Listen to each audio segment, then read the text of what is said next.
Kebakaran hutan dan lahan di wilayah Kota Palangkaraya, Kalimantan Tengah terus meluas hingga mendekati kawasan Bandara Cilikriwut.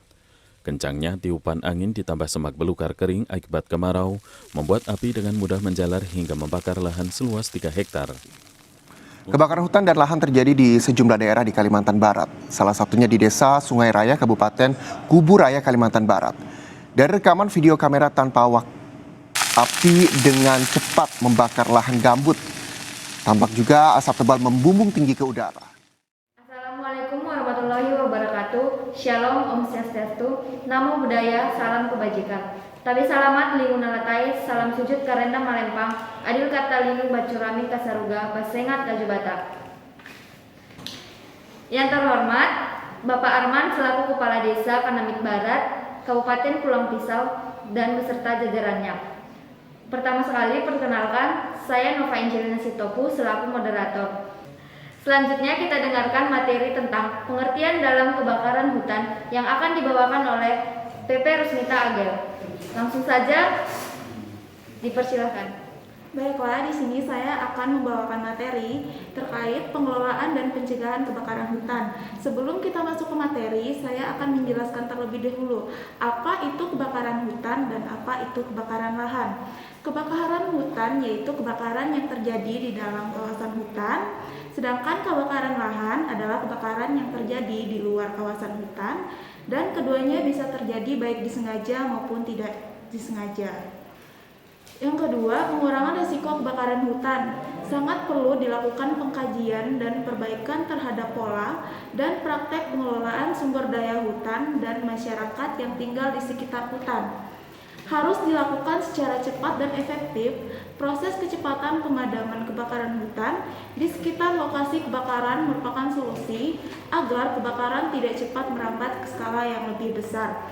Bagaimana cara kita mengurangi risiko kebakaran tersebut? Dengan memperhatikan pola pengelolaan sumber daya hutan, contohnya seperti melarang masyarakat untuk menebang pohon secara berlebihan untuk keperluan ekonomi dan sebagainya. Dan cara yang kedua adalah membuat posko pemadam kebakaran di area hutan dan selalu memantau situasi hutan di setiap harinya jika musim kemarau. Pengertian dalam kebakaran hutan. Kebakaran hutan diakibatkan adanya proses nyala api.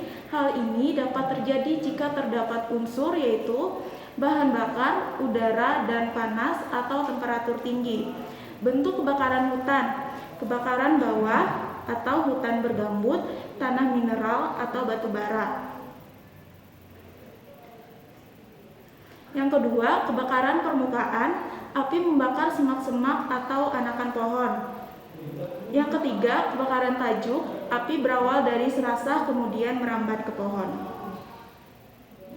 Selanjutnya kita akan membahas tentang kebakaran hutan. Penyebab kebakaran hutan. Penyebab kebakaran hutan ini terjadi karena 3 faktor, yaitu faktor alam, kecerobohan manusia, pembukaan lahan baru, dan ground fire. Faktor alam, khususnya pada tahun 2015 terjadi peristiwa El Nino yang mengakibatkan ketidakstabilan suhu di dunia. Yang kedua, kecerobohan manusia, penebangan liar secara besar-besaran di Sumatera, pembukaan lahan baru, pembukaan lahan kelapa sawit di Sumatera dan Kalimantan, ground fire atau kebakaran di dalam tanah, banyaknya lahan gambut di Kalimantan. Penyebab kebakaran hutan atau lahan itu masih banyak lagi faktor lainnya. Yang pertama diantaranya tadi faktor alam, suhu udara yang tinggi akibat musim kemarau, kilat yang menyambar pohon, gesekan ranting kering, tingginya suhu bumi. Dan ada lagi tadi faktor manusia, pembakaran yang dilakukan untuk pembukaan lahan, melakukan pembakaran di sekitar hutan. Pada prinsipnya, kebakaran di sekitar hutan terjadi karena tersedianya unsur-unsur bahan bakar, sumber panas, dan udara yang bisa dikenal dengan segitiga api. Seperti yang sudah kita jelaskan tadi ya, ada tiga penyebab kebakaran, yaitu suhu, temperatur yang tinggi, dan angin. Dampak kebakaran. Yang pertama itu rusak dan musnahnya kayu dan hasil hutan. Kebakaran hutan mengakibatkan rusak atau musnahnya kayu yang sejak 2 dekade terakhir sedemikian penting. Kerusakan lingkungan, kebakaran hutan yang mengakibatkan berbagai kerusakan yang tak ternilai, serta rusaknya lingkungan, terganggunya tata air, musnahnya sumber plasma nutfah atau berkurangnya keanekaragaman hayati, timbulnya erosi dan lain-lain. Yang ketiga itu asap. Setiap kali terjadi kebakaran hutan, sebagian atau seluruh Sumatera dan Kalimantan tertutup asap tebal. Penanggulangan kebakaran hutan. Yang pertama itu memberdayakan posko-posko kebakaran hutan di semua tingkat, meningkatkan koordinasi dengan instansi terkait, mobilitas semua sumber daya, meminta bantuan luar negeri untuk memadamkan kebakaran. Maksudnya di sini meminta bantuan luar negeri untuk memadamkan kebakaran itu jika negara kita tidak bisa lagi mengatasi masalah kebakaran ini. Selanjutnya, pelaksanaan pencegahan kebakaran hutan.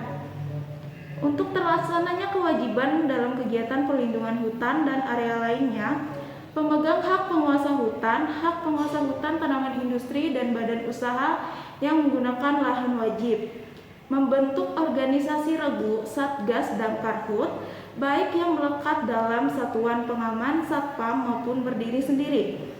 Mengangkat karyawan yang khusus ditugaskan diberi wewenang sebagai regu atau Satgas Damkarhut dengan kualifikasi sesuai dengan ketentuan yang berlaku.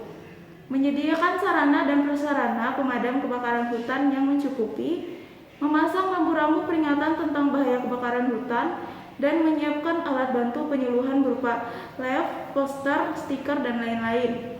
Menyediakan dana khusus untuk kegiatan pemadaman hutan, rehabilitasi atau menanam kembali areal hutan bekas kebakaran di samping pada lokasi yang kosong pada RKT berjalan. Sekian materi yang saya dapat sampaikan. Terima kasih atas perhatiannya. Nah, demikian materi tentang Karhutla, tentang pengelolaan dan pencegahan kebakaran hutan. Untuk itu, mulai saat ini, marilah kita jaga hutan dan lahan gambut di tanah air kita. Saya Nova Angelina Sitopu, terima kasih. Assalamualaikum warahmatullahi wabarakatuh.